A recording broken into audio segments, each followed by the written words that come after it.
மாதிரி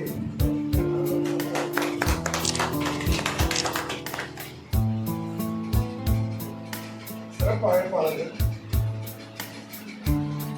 ராமகிருஷ்ணன் மக்கள் தலைவர் புரட்சி தலைவரோட பல பேருக்கு பாதுகாவலராக இருந்தவர், புரட்சி தலைவருக்கு பாதுகாவலராக இருந்தவர் எழுத்தாளர் ஆர் கோவிந்தராஜ் எல்லாமே. அதே சமயத்தில்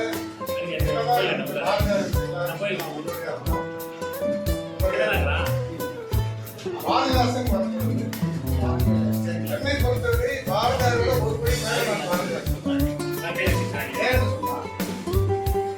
பாரத தாய் அப்படிங்கிறத பறைசாற்று பாரதியார்.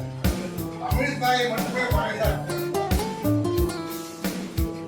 சொன்ன விஷயம் என்னுடைய தாயை எனக்கு எடுத்து மாட்டாங்க. தாய் இல்லைன்னா நான் தெரியுமா எனக்கு அம்மா இருக்கிறது நான் எனக்கு தெரியுமா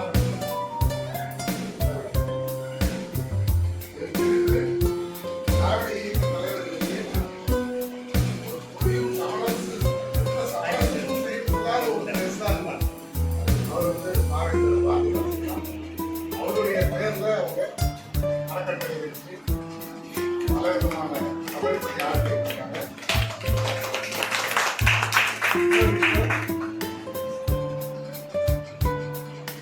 தமிழ் தலைவர் பிரபாகர் அவருடைய தாயார் அவங்களுடைய இறுதி சடங்கு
நிறைய கேள்விப்பட்டிருக்கேன். ஆனா அவர் சந்திக்கிற வாய்ப்புகள் கண்ணதாசன் முதற்கொண்டு கடிகள் முதற்கொண்டு எல்லாமே சிவகங்கை மாவட்டத்தை சேர்ந்தவங்க தான்.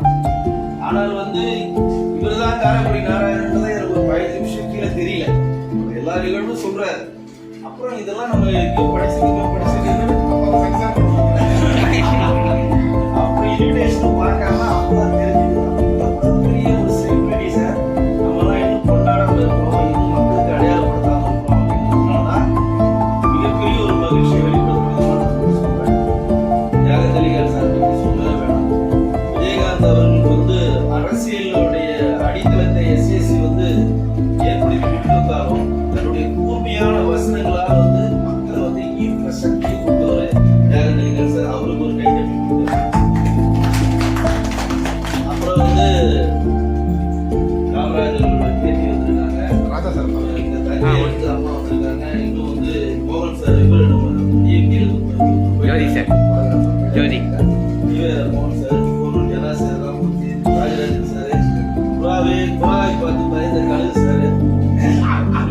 வந்து இந்த நிகழ்வுக்கு புறாவை வழங்கி கொண்டிருக்கிறீர்கள் என்பதை இன்னும் நாதில் நடக்கிறார்கள் அப்படின்னு எப்படி எம்ஜிஆர் வந்து உயிரை காரியாளர் பள்ளிகளுக்கும் மற்றவர்களுக்கும் எழுதி கொடுத்து தன்னுடைய சொத்தை எல்லாருக்கும் பயன்பதாக ராகவாச்சாரம் அவர் பண்ணாரோ அவர் கூட இருந்த கம்பர் வீட்டுக்காரையும் கவிமான்ற மாதிரி அவர் கூட இருந்து அவரை மாதிரியே இருந்த ஒரு சொந்த வருமானத்தையும் கொண்டு போய் சேர்க்கிறாங்க. எவ்வளவு பெரிய வல்லப்பார். இந்த ஒரு விஷயத்தை நம்ம தெரிஞ்சுக்கிறது என்னன்னா, பாசிட்டிவ் ஆம்பியன்ஸ்ல நீங்க ஒரு நல்ல ஒரு நேர்மறை சிந்தனையோட ஆட்களோட பழகினீங்கன்னா அந்த நேர்மறை சிந்தனையுடைய ஆட்களுடைய நினைவுகள் உங்களையும் நேர்மையா கொண்டு போய் சேர்க்கும் அப்படின்றது தான் அவர் உதாரணம். எம்ஜிஆரோட இருந்து எம்ஜிஆரோட பாசிட்டிவ் ஃபுல்லா அவர் கத்துக்கிட்டு தன்னால் என்ன முடியுமோ அதை எம்ஜிஆர் மாதிரி பண்ணாரு பாருங்க. அப்ப 7 விரல்களை 8வது விரல்ல தான் அவர் பார்த்தாரு. அப்படிதான் மனிதர்களை சந்தியுங்கள், நேர்மறை சிந்தனைக்கு வெளியில வாங்க, நல்லதே நடக்கும். நீங்க நினைச்சீங்கன்னா கண்டிப்பா நல்லதே நடக்கும். நம்ம நாடு இன்னைக்கு 80வது சுதந்திர தினத்தை கொண்டாடுதுன்னா அது ஒரே ஒரு காரணம் என்னன்னா, நாம் எல்லாரும் வந்து இந்த உலகத்தில் இருக்கக்கூடிய எல்லா மனிதர்களும் நல்லா இருக்கணும் நம்ம வேண்டதுனால தான் நம்ம எல்லாம் நல்லா இருக்கணும்.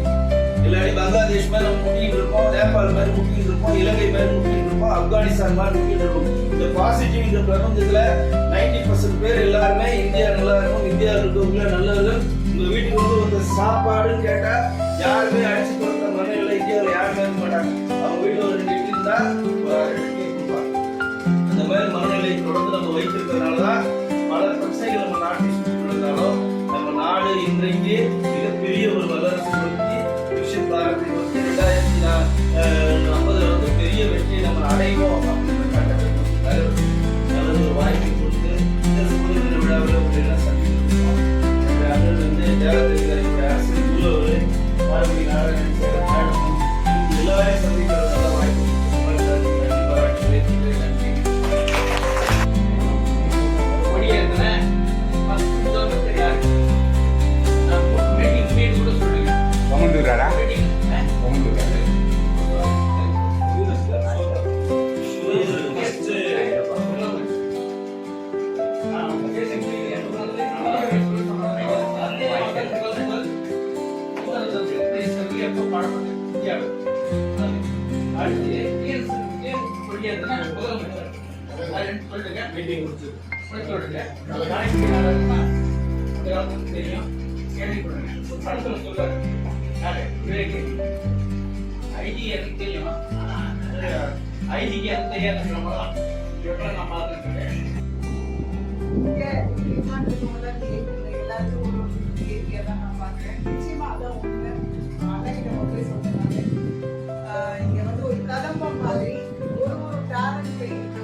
அதே மாதிரி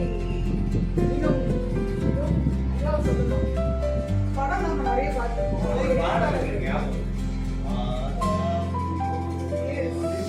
சின்ன வயசுல ஒரே மொழியில வந்து அதனால இங்க வந்து பார்க்கும்போது நீங்களும் பார்த்தது பிரியாணாவே நிறைய நாமே நிகழ்ச்சி இருந்ததுனால நிறைய பேரை பார்ப்போம். நன்றி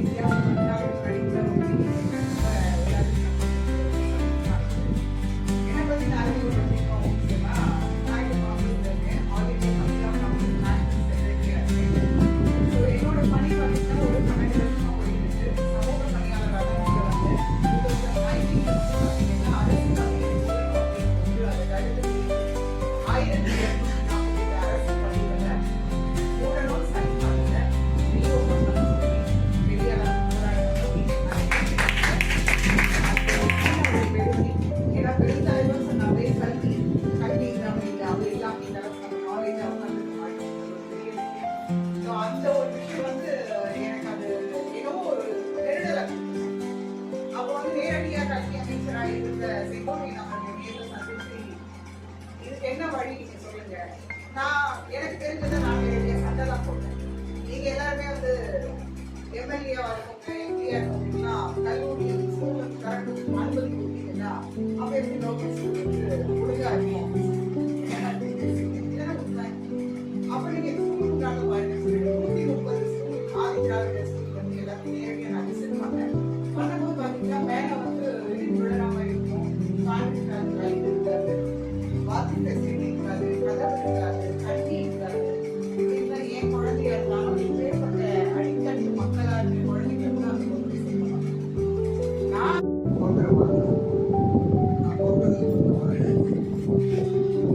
எனக்கு 23 வயசு. அதாவது படைப்பாளர்களை மக்களுக்கு மத்தியில் கொண்டு போறது, எழுத்தாளர்களை மக்களுக்கு மத்தியில் கொண்டு போறது என்றால் பத்திரிகையாளர்கள் அதுக்கு ஊடகங்களாக மாறி இருக்கலாம். அந்த பத்திரிகையாளர்கள் நமது நாட்டில் மிகப்பெரிய நிலைமையில் இந்த அரசாங்கத்தை ஆண்டவர்களாக இருக்கிறார்.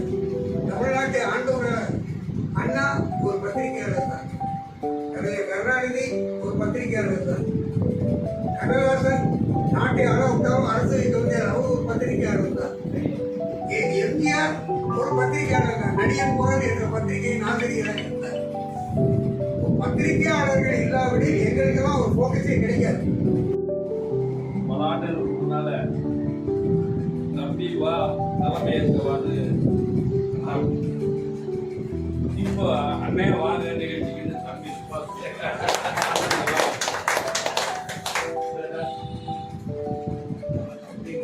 ஆரம்பத்தில் சில பேர் ரொம்ப ஷார்ட்டா பேசினாங்க.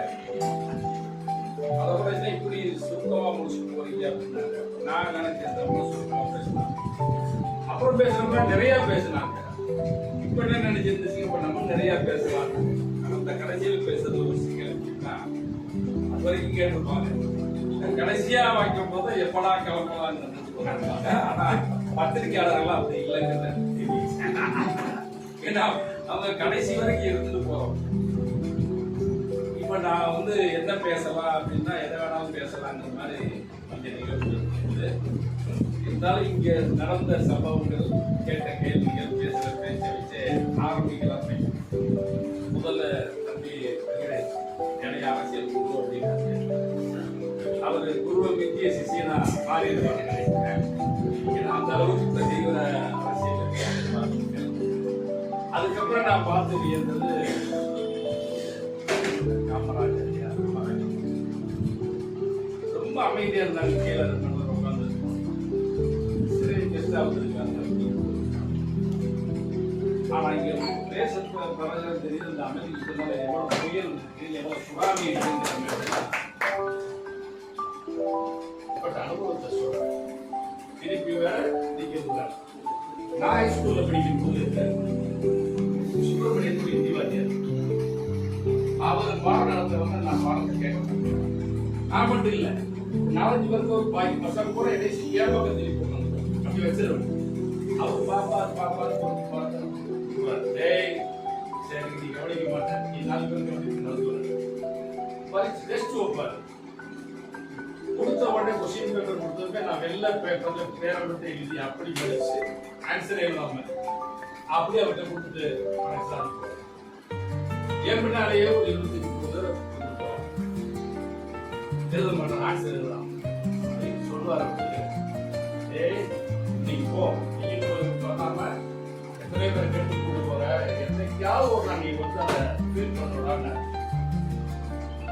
நான் வந்து ஒரு ப்ரொடியூசர் வந்து அமீரா